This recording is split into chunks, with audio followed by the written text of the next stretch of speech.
معاویہ کہتے ہیں بازی کہ میں نے نبی صلی اللہ علیہ وسلم سے عرض کیا یا رسول اللہ صلی اللہ علیہ وسلم ہم اپنی عورتوں کے کس حصے میں آئیں اور کس حصے کو چھوڑیں. یعنی شوہر بیوی کے تعلق کی بات ہو رہی.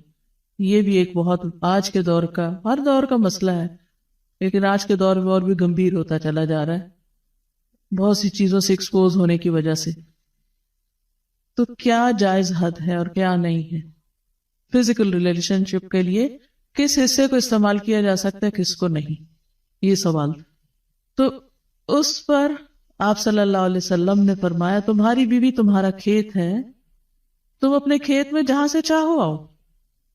جہاں سے چاہو آؤ کا مطلب کیا ہے کہ جہاں سے کلٹیویشن ہو سکتی، یعنی کہ کھیت کے تعلق سے کیا بتایا، نساؤکم حرث لکم فأتوا حرثکم انا شئتم. انا شئتم کا مطلب انا جو ہے ظرف زمان و مکان دونوں کے لیے آتا ہے کہ جانے کا کوئی خاص وقت مقرر نہیں کہ یہ دن ہے یا رات ہے، ایسی کوئی پابندی شریعت نے نہیں رکھی.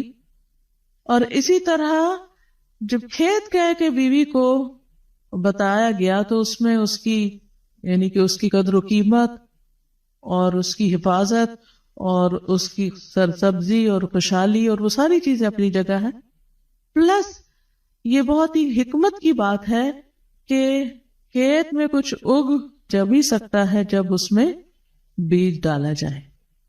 تو اب شوہر بیوی کے ساتھ کیسا تعلق قائم کرے کہ اولاد پیدا ہو سکے؟ وہ اورل سیکس سے تو نہیں ہو سکتا، وہ اینل سیکس سے بھی نہیں ہو سکتا. obviously understood ہے کہ انا کا مطلب یہاں کیا ہے، ٹھیک ہے نا. یعنی یہ وہ باتیں کہ جن کو بہت لفظوں کو کھول کھول کے نہیں بولا جا سکتا، لیکن اٹس انڈرسٹوڈ.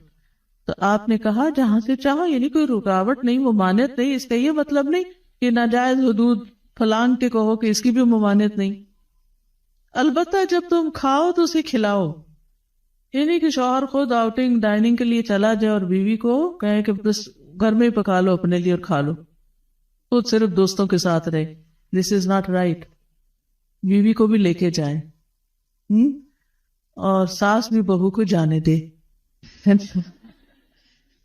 جب تم کھاؤ تو اسے بھی کھلاؤ.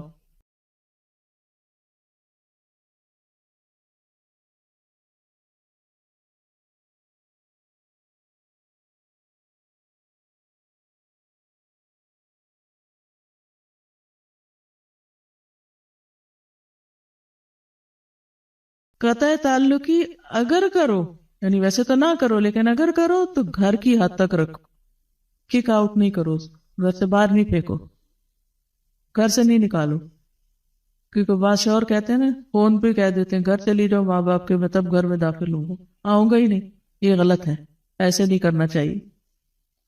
اور یہ کیسے مناسب، یہ کیسے ہو سکتا ہے کہ تم اس کے ساتھ یہ سلوک کرو جبکہ تم ایک دوسرے کے پاس حلال طریقے سے آتے ہو؟ یعنی تمہارا ایک جائز تعلق ہے اور پھر تم اس تعلق کو اس طرح خراب کرو. تو بیوی کو مارنے سے متعلق جو قرآن اور حدیث کی روشنی میں جو حکم ہے وہ سامنے. پھر اسی طرح غلام کو مارنے کی ممانعت، نوکر کو، غلام کو، اس کو بھی نہیں مارنا چاہیے.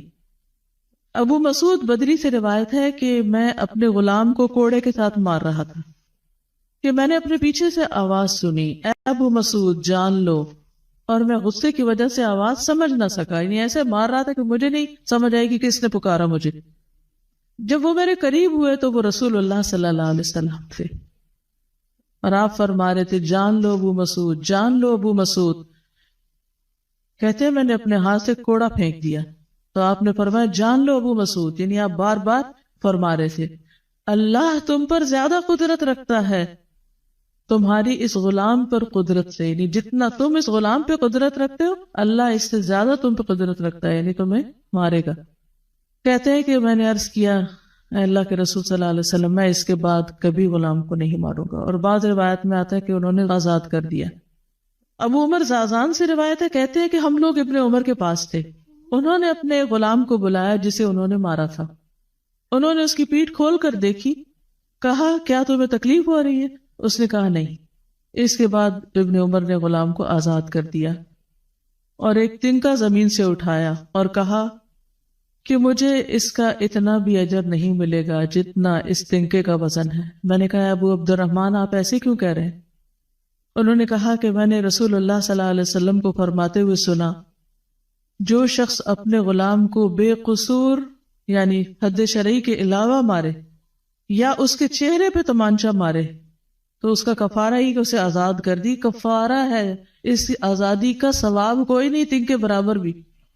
یعنی بعض کا تم سمجھتے ہیں بڑی نیکی کی لیکن اس میں تو چھوٹ بھی جائے تو وہ بھی بہت بڑی بات ہے۔ صحابہ کرام جو تھے وہ خاص طور پر اس سے محتاط رہتے اور غلاموں سے درگزر کرتے تھے۔ ابو لیلہ کہتے ہیں کہ سلمان رضی اللہ عنہ نکلے، وہ اپنی سواری کو چارہ کھلاتے تھے تو وہ ہودے سے گرتا رہتا۔ ہودہ کیا کہتے ہیں؟ وہ چیز محمل باسکٹ کہہ لیں جس میں اس کا چارہ رکھ کے دیا جاتا۔ اس پر انہوں نے اپنے خادم سے کہا اگر مجھے قصاص کا خوف نہ ہوتا تو میں تمہاری پٹائی کرتا کہ تم نے ایسی چیز کیوں جانور کے آگے رکھی۔ تو مطلب یہ کہ اگر میں تمہیں ماروں گا تو مجھے بھی مار پڑے گی، اس لیے میں تمہیں مار نہیں رہا، ورنہ جو حرکت تم نے کی ہے اس میں تمہیں مار پڑنی چاہیے۔ نماز پڑھنے والے غلام کو نہ مارنا۔ ابو امامہ سے روایت ہے کہ رسول اللہ صلی اللہ علیہ وسلم خیبر سے واپس آئے تو آپ کے پاس 2 غلام تھے۔ حضرت علی رضی اللہ عنہ نے کہا اے اللہ کے رسول صلی اللہ علیہ وسلم ہمیں بھی ایک غلام دے دیں۔ آپ نے فرمایا جو چاہتے ہو لے لو۔ انہوں نے کہا آپ میرے لیے پسند کریں۔ اس سے انداز ہوتا ہے نا کہ ریلیشن شپ داماد اور سسر کا کیسا۔ آپ صلی اللہ علیہ وسلم نے فرمایا یہ لے لو، اس کو مارنا نہیں، کیونکہ میں نے خیبر سے واپس آتے ہوئے اسے نماز پڑھتے دیکھا ہے اور مجھے نمازیوں کو مارنے سے منع کیا گیا ہے۔ آپ صلی اللہ علیہ وسلم نے دوسرا غلام ابو ذر کو دے دیا اور اس کے ساتھ خیر و بھلائی اور حسن سلوک کرنے کا حکم دیا۔ پھر ایک دن پوچھا ابو ذر میں نے جو تمہیں غلام دیا تھا اس کا کیا حال ہے؟ انہوں نے کہا آپ نے مجھے اس کے ساتھ خیر و بھلائی کرنے کا حکم دیا تھا تو میں نے اسے آزاد کر دیا۔ کہ میں وہ خیر و بھلائی کر نہیں سکوں گا تو بہتر ہے کہ میں